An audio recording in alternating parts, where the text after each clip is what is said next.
में 27 मई 1935 को राजगृह में माता रमाई ने अपनी आखिरी सांस ली थी। और सरप्राइजिंग की बात थी, मात्र 3 साल ही वो राजगृह में रही थी। राजगृह बाबा साहब ने अपनी किताबों के लिए बनाया हुआ घर था।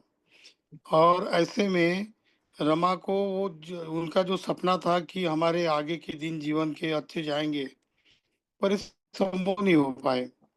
पर रमा का त्याग जो है, बाबा साहब जैसा कि थॉट्स ऑन पाकिस्तान का भी कोटेशन बताया अभी ज्योति समन सर ने। मैं एक आज का विषय जो है हमारा, कि वर्तमान में भारत के डेमोक्रेसी के दिन क्या है, हालात क्या है, और उसके लिए समनों की क्या भूमिका होनी चाहिए उस बिठाने के लिए। तो इसका कनेक्शन 2014 की बात है। हम लोग लंदन के पार्लियामेंट में एक इंडियन कॉन्स्टिट्यूशन के ऊपर एक प्रोग्राम आयोजित किया गया था।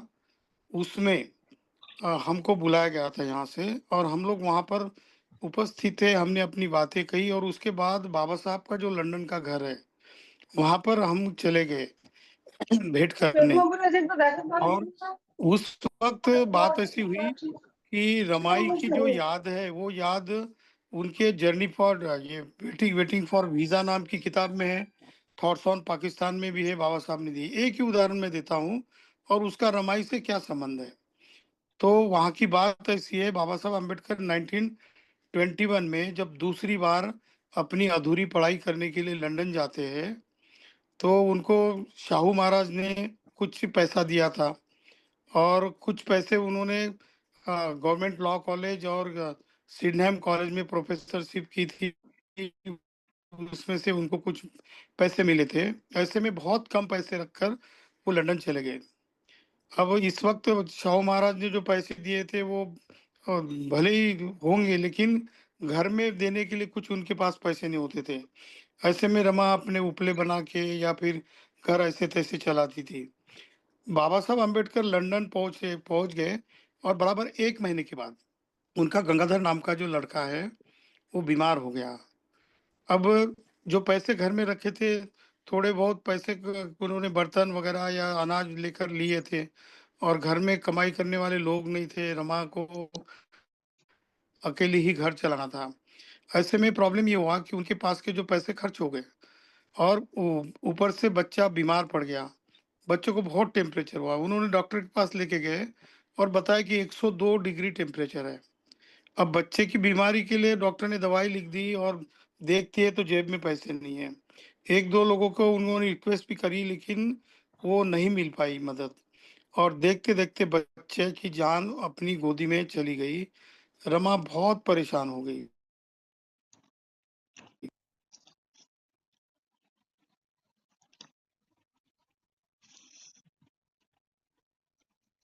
आवाज नहीं आ सर रही सर, आवाज। आवाज नहीं आ रहा है सर। हो सकता है बाबा साहब अम्बेडकर वापिस आ जाएंगे लंदन से, लेकिन बाबा साहब ये सपना देखकर वहां पर गए थे कि मुझे समाज के लोगों को उनकी उन्नति के लिए, उनकी जीवन के लिए, बढ़ोतरी के लिए मैं काम करूंगा, और मुझे पढ़ाई में कोई तकलीफ नहीं होगी घर से। तो रमा परेशान हो गई। रमा ने 1 महीने तक खबर ही नहीं बताई बाबा साहब को। 1 महीने के बाद रमा खत लिखती है कि बाबा साहब, अपना प्यारा गंगाधर बेटा जो था वो बीमार पड़ गया। उसको बहुत ज्यादा टेम्परेचर था, और उसका इलाज करने के बाद दवाई के लिए मेरे पास पैसे नहीं थे। बाबा साहब, बगैर पैसे के चलते अपना बच्चा मैंने गवा दिया है। मुझे माफ करना कि मैं बच्चे को नहीं बचा सकी। और मैंने लोगों से गुहार भी की हेल्प के लिए, लेकिन लोगों के पास भी पैसे नहीं थे। ऐसे में आपके पीछे बच्चा चला गया। और ये भी लिखा कि मुझे माफ कर दो बाबा साहब, क्योंकि मैंने 1 महीना तक आपको एक खबर आपसे छुपा कर रख दी। बाबा साहब वहां पर जिस घर में थे, जो घर हमने खरीद लिया था गवर्नमेंट ऑफ महाराष्ट्र से, उसी घर की बात है। बाबा साहब को जब खत मिला वहां पर, तो उन्होंने लेटर खत पढ़ लिया, और वो रात भर रोए। उनको लगा कि मैं कितना बदनसीब इंसान हूँ कि मेरा अपना खुद का बच्चा मर जाता है। मेरी पत्नी 1 महीना तक मुझे खबर इसलिए नहीं देती है कि मेरी पढ़ाई में कुछ दिक्कत ना आए, मेरी पढ़ाई कम ना हो, या फिर मैं तुरंत वापस ना चला जाऊं। तो उनको तो बहुत बड़ा बाबा साहब ने लिखा कि रमा तुम कितनी महान हो, मेरी पढ़ाई की तुम कितनी खबर रखती हो, कितनी केयर करती हो मेरी। हमारा बच्चा हमसे छीन गया, वो तीसरा बच्चा था। अब ऐसे में बाबा साहब बहुत टूट चुके थे, लेकिन क्या करते, बाबा साहब ने खत में लिखा कि रमा तुम बहुत महान हो। जब मैं वहां पर आ जाऊंगा, मैं 1 साल तक तो भी वहां पर नहीं आ सकता, क्योंकि मेरी पढ़ाई पूरी किए बगैर मैं आ नहीं सकता हूँ। अन्यथा कॉलेज का अगर गैप हो गई तो हो सकता है कि फिर से मुझे वापस जाना पड़ेगा। बड़ी मुश्किल से मैं दूसरी बार इधर आया हूँ। ऐसे तैसे बाबा साहब 1 साल के बाद अगस्त 23 में, 1.5 साल के बाद आए, और फिर बाद में वो रात भर रोए। और उस दिन रमा ने बाबा साहब को एक खत दिया हाथ में, और वो खत बाबा साहब पढ़ते हैं तो वो था डिस्ट्रिक्ट जज की ऑर्डर। बाबा साहब को बाबा साहब ने रमा को बताया, देखो रमा, ये डिस्ट्रिक्ट जज की ऑर्डर मुझे आई है। और देखते तो रमा को ऐसा लगा कि चलो अपनी बुरी जिंदगी खत्म हो गई, दुख के दिन खत्म हो जाएंगे, अब साहब जज बन जाएंगे और हम अच्छी जिंदगी जी लेंगे। पर रात भर बाबा साहब सोचते रहे कि क्या करूं, अगर मैं ये जज की जॉब जॉब या सर्विस ज्वाइन कर लेता हूँ तो मैं समाज की सेवा किस तरीके से करूंगा। तो मॉर्निंग में बोलते हैं, रमा मुझे माफ करना, मैंने डिसाइड किया कि अगर मैं जॉब ये जज की पोस्ट पे अगर ज्वाइन हो जाता हूँ तो मेरे समाज की दुरुस्ती के लिए, उसके हित के लिए जो मैंने सपने संजोए हैं, जो मैंने बातें की है, उसका क्या होगा। इसीलिए रमा मुझे माफ करना, ये जॉब मैं ज्वाइन नहीं कर सकता हूँ। रमा के पैर के नीचे से पूरी जमीन खिसक गई। उनको लगा कि और कब आएंगे हमारे अच्छे दिन। तो ये याद जब भी पढ़ लेते हैं, जब हम लोग लंदन गए थे तब ये बात हमने पढ़ी तो सारे जितने भी लोग उपस्थित थे उनकी आंखों में आंसू आ गए थे। इतनी दर्द भरी कहानी रमा की है। और उस रमा की आज पुण्यतिथि है। आज ही के दिन उनका देहांत हुआ था 1935 में।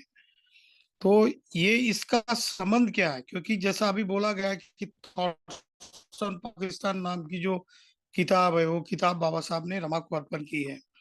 दूसरी बात है कि बाबा साहब रमा के चले जाने के बाद 3-4 दिन दरवाजा लगाकर बस रोते रहे। किसी कार्यकर्ताओं को किसी को नहीं मिले, उनको समझ में नहीं आ रहा था कि मैं क्या करूं। उस वक्त उन्होंने ये सोच लिया कि हमारे समाज की जो हालत है वो दुरुस्त करने के लिए मैं जो चाहे, जो जितनी भी ताकत लगे मैं बहुत कोशिश करूंगा। और रमा के बारे में वो सोचते गए, उन्होंने प्रण कर लिया कि मैं समाज की आर्थिक हालत दुरुस्त करने के लिए काम करूंगा। और इसी इसी विचार के चलते हुए बाबा साहब ने थॉट्स ऑन पाकिस्तान के साथ साथ, वो तो बाद में लिखी किताब, लेकिन प्रॉब्लम ऑफ रूपी, its origin, problem, origin and solution, ये वाली जो किताब लिखी बाबा साहब ने, उसके ऊपर उनको, पहले ऐसे एशिया के पहले व्यक्ति थे जिनको डॉक्टर ऑफ साइंस की डिग्री मिली। और उस किताब की खासियत ये है कि भारत के रिजर्व बैंक ऑफ इंडिया की स्थापना हुई उस किताब के विचारों से। उन्होंने गोल्ड स्टैंडर्ड और गोल्ड स्टैंडर्ड एक्सचेंज का, और हमारा जो पाउंड के साथ का जो करेंसी रेट है उसमें सरकार कितनी गलत कर रही है की बहुत धज्जियां उड़ाई थी। तो ऐसे ही समय में आज उनकी जयंती के दिन में हम इसी विषय को थोड़ा सा चर्चा कर लेंगे। हम कहते हैं कि रमा का योगदान कितना बड़ा है।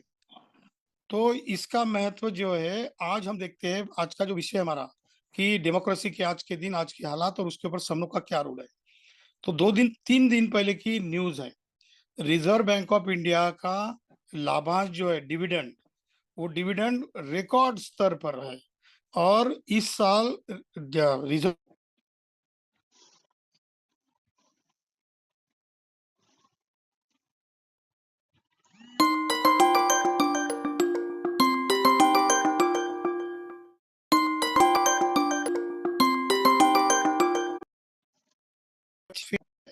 जो गवर्नमेंट ऑफ इंडिया के मिनिस्टर ने दिए, लोकसभा में दिए फिगर में बता रहा हूँ, 2022 और 23 को 87,416 करोड़ रुपए गवर्नमेंट को डिविडेंड दिया आरबीआई ने। 23 और 24 में 2,10,10,000 करोड़, 24 और 25 में 2,69,000 करोड़, और 25 और 26 में, मतलब इस साल 2,87,000 करोड़। इसका मतलब टोटल 8,56,000 करोड़ रुपए रिजर्व बैंक ऑफ इंडिया ने गवर्नमेंट को डिविडेंड दिया है। अब ये डिविडेंड देने का मतलब क्या है? डिविडेंड देने का मतलब कि उनकी बैलेंस शीट जो है वो बहुत अच्छी है, पॉजिटिव चल रही है, और जो डिविडेंड देते हैं किसी नफा हो जाता है, प्रॉफिट हो जाता है, तभी डिविडेंड दिया जाता है। लेकिन इसके पीछे की कहानी क्या है जो रामायण से खासकर संबंधित है? तो रिजर्व बैंक ने जो 2,87,000 करोड़ इस साल दिए हैं, वो ये देश के जितने भी आर्थिक संकट है, उन संकटों को दरकिनार करके दिया है। गवर्नर जो है आरबीआई के, संजय मल्होत्रा, उनकी अध्यक्षता में जो रिजर्व बैंक ऑफ इंडिया की केंद्रीय संचालन मंडल की 623वीं मीटिंग हो चुकी थी। तो उसमें रिजर्व बैंक को जो लाभांश दिया गया, रिजर्व बैंक ने गवर्नमेंट को, वो 24-25 और 25-26 का, उसमें जो डिसीजन पास कर लिया। और फरवरी में जो अर्थ संकल्प जो दिया गया था, बजट पेश किया गया था अर्थ मंत्री के मार्फत, तो उसमें 2,11,000 करोड़ रुपए, 27% जो है वो ज्यादा के दिए गए। और फरवरी में जो अर्थ संकल्प जो सादर किया, बजट सादर किया, उसमें 3,16,000 करोड़ को मंजूरी दे दी गई थी हस्तांतरण के लिए। और इसमें ये प्रॉफिट जो बताया जाता है, लेकिन ये प्रॉफिट असल में नहीं है। रिजर्व बैंक ऑफ इंडिया का जो मेन स्थापना करने का उद्देश्य बाबा साहब ने क्या बताया? वो कहते हैं कि इस देश के जो गरीब लोग होंगे, मजदूर होंगे, या कुछ छोटे छोटे मोटे उद्योजक होंगे, तो उनको ये डिविडेंड की रकम देनी चाहिए उनके हित के लिए। दूसरी बात, अगर हमारा रुपया गिर जाता है डॉलर के, पाउंड के, या इंटरनेशनल किसी भी करेंसी के खिलाफ, अगर हमारे रुपए की हालात अगर अच्छी नहीं रहती है, तो उसका रेपो रेट और रुपए की हालात दुरुस्त करने के लिए ये पैसा यूज करना चाहिए। अब हमारे सामने एक उदाहरण है, हम जानते हैं 2013 में हम देखते हैं कि $1 में लगभग 63 रुपीज देने पड़ते थे। आज नौबत ऐसी है कि 98 रुपीज हमको $1 के पीछे देने पड़ रहे हैं। इसका मतलब है, और ये ज्यादा से ज्यादा कब हुआ? लगभग 2014 के बाद आज 2026 है, मतलब लगभग 12 साल हो रहे हैं। पिछले 12 साल में reserve bank of India 8 lakh crore से ज्यादा, मतलब लगभग 8,56,000 करोड़ रुपए गवर्नमेंट को डिविडेंड देती है। लेकिन उसके बदले में जो आम आदमी को, जो भी कोई फॉरेन से कोई चीज खरीदता है इंडिया, तो उसके लिए अपने जेब से ये 8,16,000 रुपए देने पड़े। कैसे? क्योंकि 63 रुपए एक डॉलर के पीछे रुपए की जो कीमत थी, करेंसी रेट था, वो आज 98 रुपीज हो गया है। और इसी वजह से जो जितनी भी महंगाई बढ़ रही है, इस वजह से बढ़ रही है। और बाबा साहब कहते हैं कि जब भी महंगाई बढ़ती है, तो सबसे बड़ा शॉक जो है गरीब इंसान को होता है।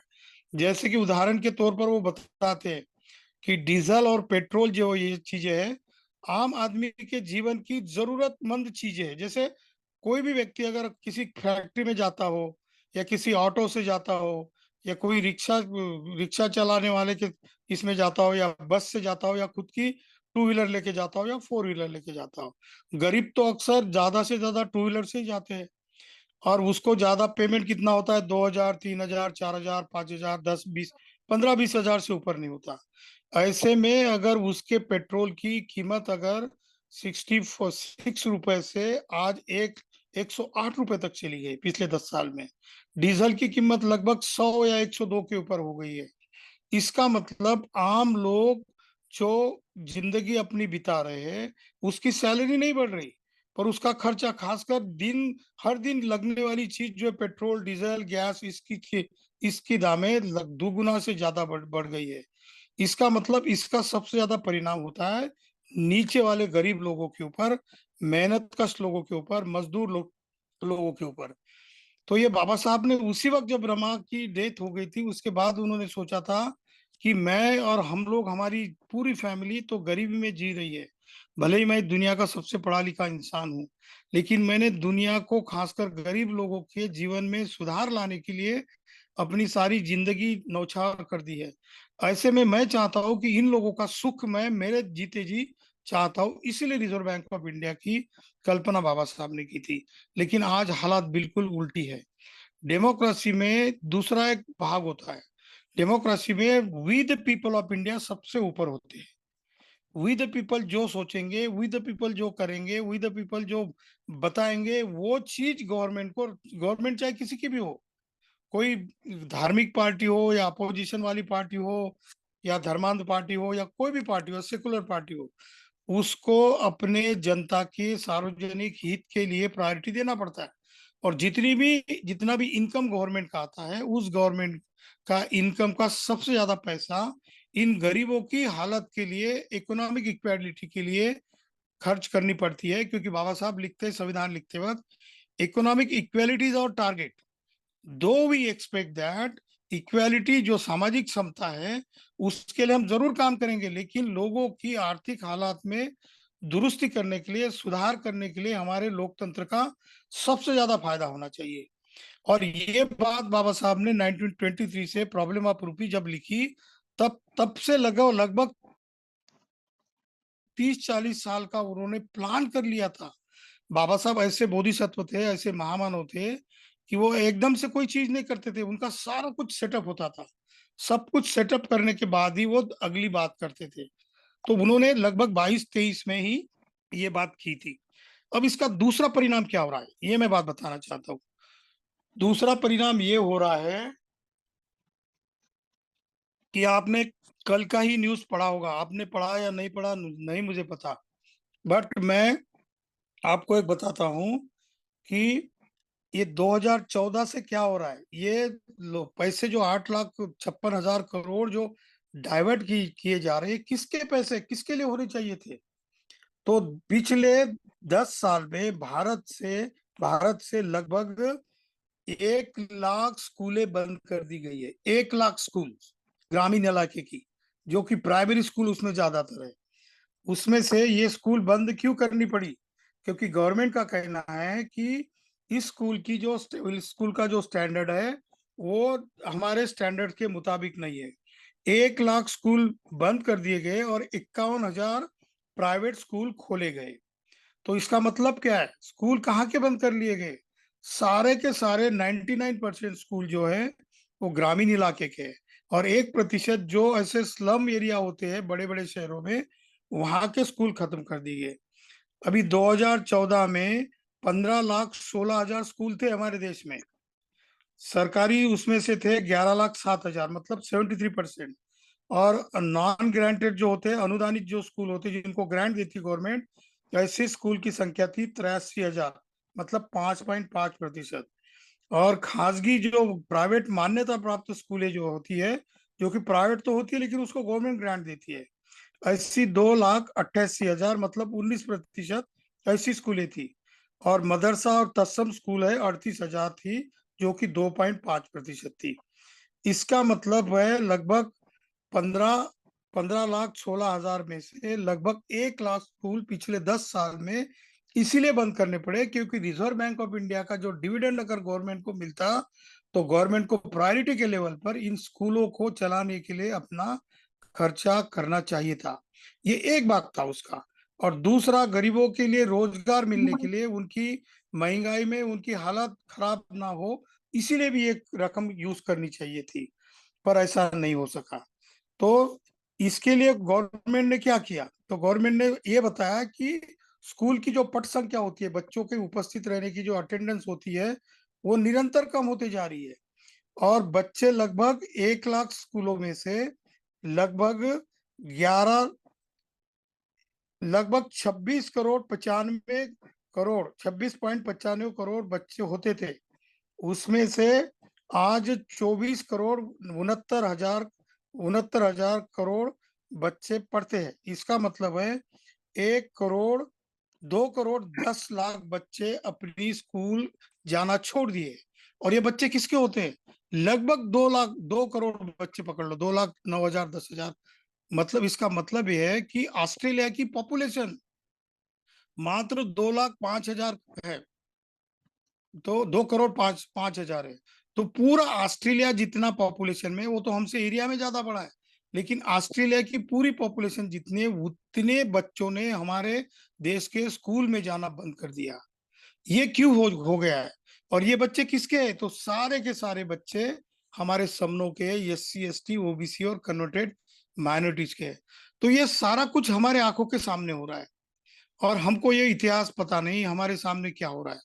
और ऑन द कॉन्ट्री हमको इस बात में फंसाया जा रहा है कि हमको बंगाल का इलेक्शन जीतना है, हमको तमिलनाडु का इलेक्शन जीतना है, आने वाले 5 राज्यों के इलेक्शन जीतने, और बचे हुए जितने भी राज्य हैं उन सारे इलेक्शंस को हम जीतेंगे। और जो भी व्यक्ति, लगभग 938 लोग हैं इस देश के जो कि टॉप इंडस्ट्रियलिस्ट है, उनको 11,60,000 करोड़ रुपए पिछले 3 साल में माफ कर दिए गए उनके बैंक के कर्ज। और उसके ऊपर रिजर्व बैंक के ऊपर अगर ये ज्यादा बोझ ना आना चाहिए, ऐसा दिखना चाहिए, इसीलिए उसको प्रॉफिट में बताया जा रहा है, डिविडेंड दिया जा रहा है। इसका मतलब सारा कुछ अंदर खाने इस तरीके का चल रहा है। हम सभी जानते हैं कि 2014 में हमारी हालत कैसी थी और आज हमारी हालत कैसी है। गरीब की बस्ती में उसको जाकर पूछ कर देखो कि आज कैसा चल रहा है, तो वो कहता है कि मेरा बच्चा कॉलेज में नहीं जा रहा है, भले ही वो 2014-15 में स्कूल में होगा, तो आज उसको जॉब नहीं है, उसकी जॉब चली गई है, वो फॉरेन जाना चाहता था, उसका सपना टूट गया। 22 लाख बच्चों की नीट की एग्जाम में उनकी एग्जाम खत्म कर दी गई, क्योंकि वो करने वाला भी उच्च वर्णीय है और पेपर निकालने वाला भी उच्च वर्णीय है, सारा कुछ वही है लोग है, और फ्रॉड भी वही करते हैं। और एक एक पेपर का जो लीक किया गया उसकी कीमत 15 लाख 20 लाख तक चली गई। जिनके पास पैसे थे उनके बच्चों ने पेपर खरीद लिए, और ये लगभग पिछले 11 साल से चल रहा था। पिछले 11 साल से ये कोई अपने आप में चीज नहीं होती, जब तक ये सारी बातें हायर लेवल पर पता नहीं होती तब तक ये बातें आम तौर से नहीं चलती। इसका मतलब है कि हमारी आगे की जनरेशन को इतना निगेटिविटी में ढकेल दिया जा रहा है, उसमें से लगभग 12-13 बच्चे, जो कि पता चला केवल 12 बच्चों का फिगर आया कि नीट की एग्जाम के प्रॉब्लम की वजह से 12 बच्चों ने सुसाइड कर लिया। और आने वाले जो अगले साल की, अभी उनकी भी एग्जाम होगी, और आने वाले सालों में बहुत सारे बच्चे ये कहते हैं कि हम पढ़ लिख कर क्या करेंगे। अगर हम पढ़ते भी है तो अमीर के बच्चे पैसे से पास हो जाते हैं, engineering, medical, higher education, for education में चले जाते हैं, और हमारी तो हालत नहीं है, क्योंकि स्कूल बंद कर दिए जा रहे हैं और प्राइवेट यूनिवर्सिटियां खोली जा रही। तो सारी की सारी अगर बात देखोगे तो जो रमाई के बारे में बाबा साहब ने सपना संजोया था कि रमाई की जो हालत खराब हो गई, वो हालत आने वाले जो जनरेशन के बच्चों की ना हो। और लेकिन फिर हम वहीं पे खड़े हैं, और ये खड़े हैं तो इसके लिए जिम्मेदार कौन है? वो लोग जिम्मेदार नहीं है जो लोग ऐसा करना चाहते हैं। वो लोग तो तब भी वैसे थे, आज भी वैसे, और कल भी वैसे रहेंगे। हम कैसे, ये ज्यादा इंपॉर्टेंट है।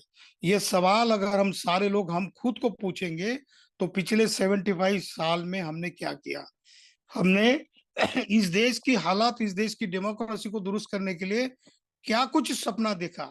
क्या हम बाबा साहब के सपनों को संजो रखने के लिए या बरकरार रखने के लिए हम कुछ सोचते हैं, या हमारे आने वाली जनरेशन की हालत अगर ठीक हो जाए उसके लिए कुछ सोचते हैं? हमारे आंखों के सामने ईवीएम जैसा, या जो पैसा यूज किया जाता है सारा इलेक्शंस में, और किस तरीके से सारा कुछ ये तैयार होता है मटेरियल, और दादागिरी से सारा कुछ चलता है। ये अगर हम अपने आंख से सिर्फ देखते जाएंगे और अपने घर में बैठकर सोते जाएंगे तो हमारी हालत दुरुस्त नहीं होगी, इससे बदतर से बदतर हालत होगी। और हो सकता है कि आने वाले 4 साल में ये दुनिया का सबसे बेहतरीन संविधान हमारे सामने है, हमारे हाथ में, जिसको देखकर हम दुनिया में बड़े सीना तान कर कहते हैं कि हमारा संविधान दुनिया का सबसे बेहतरीन संविधान है। और जिस संविधान ने हमको बहुत कुछ दिया भी है, लेकिन जो हमारे आंखों के सामने लूटा जा रहा है उस संविधान को, पूरा उसका जूस निकाल कर उसका सिर्फ कॉर्प्स यानी पूरी हड्डियों की एक बॉडी सिर्फ रखी हुई है, ऐसा नजर आता है। तो ऐसे में कौन किसके लिए काम करेगा? क्या वो मजदूर आकर काम करेगा जो कि 2400 कैलोरी की एनर्जी हर दिन बहाता है फैक्ट्रियों में, खेतियों में, किसान होकर या मजदूर होकर? या फिर हम लोग जो अच्छी खासी नौकरी कमाकर बाबा साहब की सारी सहूलियत का बेनिफिट उठाने वाले लोग ये करेंगे, या गरीब लोग करेंगे? ये किसकी जिम्मेदारी है? ये सबसे ज्यादा 3 उंगलियां हमारी ओर आती है, ये हमारी सबसे ज्यादा जिम्मेदारी है। और इसलिए हम क्या कर रहे हैं, हम लोग वैसा ही कर रहे हैं।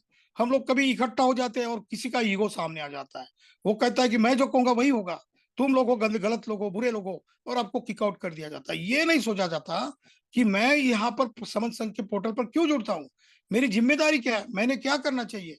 मैं मेरे अपने लिए नहीं जुड़ रहा हूँ, क्योंकि मेरी तो जिंदगी बहुत अच्छी हो चुकी है बाबा साहब के और सारे समनपुर के है उनकी वजह से।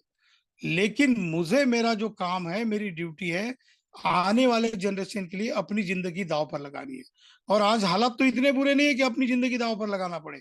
बस हमको एक दूसरे के साथ अंडरस्टैंड करना जरूरी है।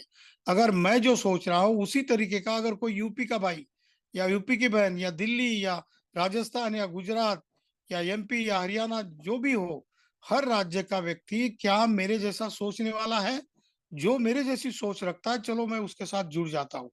हाँ, मेरी और उसकी सोच में कुछ अंतर होगा, पर हम लोग एक कसम खा लेते हैं कि मैं समन हूँ, मेरी समन पहचान है, मेरी सोच भी उसके जैसी मिलती जुलती है, और हमारे जितने भी समन पुरख है उन सारे पुरखों की सोच एक जैसी है।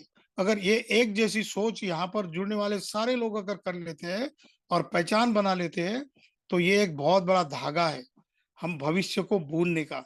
अगर इस धागे से हम लोग आने वाली जनरेशन को अगर एक धागे में बांध लेंगे और यही विचार हम लोग अगर आगे जाके बताएंगे लोगों को, तो ही कुछ संभव है। इसीलिए हमने जो लखनऊ में अभी 31 मई को बहुत बड़ा समारोह हमने करना तय कर लिया है। हम वहां पर जो भी चाहे, जो भी तकलीफ हमको होगी, पूरे हंसते हंसते सह लेंगे। जो भी कोई तकलीफ होगी, जो भी कोई काम होगा, वो हमको बता देना, ऐसा ही करेंगे। क्योंकि हमको ये बताना है कि इतनी कड़ी मेहनत में, इतनी कड़ी बड़ी कड़ी धूप में हम लोग इकट्ठा हो सकते हैं। ये मैसेज लगभग 1 करोड़ लोगों तक भी जा सकता है कि हाँ, ऐसे भी हालात में कुछ लोग जिनकी परिस्थितियां ठीक नहीं, जिनके ऊपर गलत गलत आरोप लगाए जा रहे हैं, फिर भी लोग एक खड़े होने को तैयार है। अपने बाबा साहब का, अपने ज्योतिराव फुले, सावित्रीबाई फुले, संत रविदास, संत कबीरदास साहब, या गुरुचांद ठाकुर, हरचांद ठाकुर, सम्राट अशोक और तथागत बुद्ध का सपना पूरा करने के लिए हम लोग जो भी कुछ करने को चाहिए वो करने को तैयार है। अगर ये सोच लेते हैं और ये 31 तारीख की अगर संगीति हम लोग बहुत ताकत से सक्सेस करके बताते हैं, तो ये हमारे ऊपर एक माइलस्टोन का स्टैंप लगने वाला है। इसके बाद जो भी लोग कोशिश करेंगे कि चलो भाई इनके ऊपर, इनको आगे जाने ही नहीं देंगे, तो उनके इसके ऊपर, चेहरे के ऊपर बहुत बड़ा तमाचा हो सकता है। और इससे दूसरी ये बात भी होगी, हमारे बीच में कॉन्फिडेंस आ जाएगा। और इंसान तभी बढ़ता है अगर उसकी दूसरों के साथ अंडरस्टैंडिंग वाली भावना होती है, दूसरों को समझने की उसकी सोच होती है, और वो विश्वास से एक दूसरे के साथ, एक दूसरे के हाथ मिलाकर काम करने को अगर तैयार होता है, तो ही उसकी ताकत बढ़ती है। ऐसी ही ताकत हमको बढ़ानी है। आने वाले दिनों में पीछे नहीं देखना, हमको आगे चलते जाना है। हम हाथी जैसा स्ट्रेंथ रखने वाले लोग हैं। हमारी जो हालत है, हाथी जंगल में किसी के साथ झगड़ा नहीं करता अपने आप से, वो कभी किसी के इसमें नहीं जाता, कभी नहीं बोलता कि मैं पावरफुल हूं, या कभी बताता नहीं। वो शांत अपना काम करते रहता है। लेकिन चाहे शेर भी क्यों ना हो जंगल का, वो अगर हाथी के बच्चे को उठाने की कोशिश करता है, तो अपनी सूंड से उठाकर उसको पटक कर मार भी सकता है। ये स्ट्रेंथ हाथी में होनी चाहिए। क्योंकि जो अपना दिमाग शांत रखता है, अपना मन हमेशा शीतल रखता है, दूसरों को समझने की हमेशा कोशिश करता है, वो बहुत ताकतवर होता है। वो बताएगा नहीं, लेकिन बहुत स्ट्रेंथ वाला होता है। और जब भी जरूरत जरूरत पड़े, तो अपनी ताकत का इस्तेमाल वो कर सकता है। हमारा समन संघ भी ऐसा ही है। इसीलिए हमको इस समन संघ को हाथी की ताकत जैसा बनाने वाला करना है। और यही अगर बात हम लोग एक होकर, इकट्ठा होकर, एक जैसी सोच रखकर अगर करेंगे, तो आने वाले दिनों में हमारे अच्छे दिन आ सकते हैं। और जितनी भी समस्या जो है, जो रमाई के साथ वाली समस्या हो, या बाबा साहब ने जो सपना सोचा था उसके, इस देश को बनाने के बारे में, वो भविष्य हमारे साथ आ सकता है। इतनी ही उम्मीद। इसीलिए मैं कहता हूँ कि अगर हम लोग इससे काम करेंगे तो हमारा बहुत अच्छा हो जाएगा। इतनी बात मैं आपके सामने कहता हूँ। अगर मेरी बात अगर कुछ गलत हो गई हो, तो यहाँ पर उपस्थित समनों का, समनियों का जो संघ है, वो मुझे माफ करे। संगे यो खलितो दोषो, संगो खम तुतम मनम। मूर्खों को वंदामी, और सारे भाइयों और बहनों को जय भीम, नमोबुद्धाय, संगं नमामि, संगं नमामि, संगं नमामि।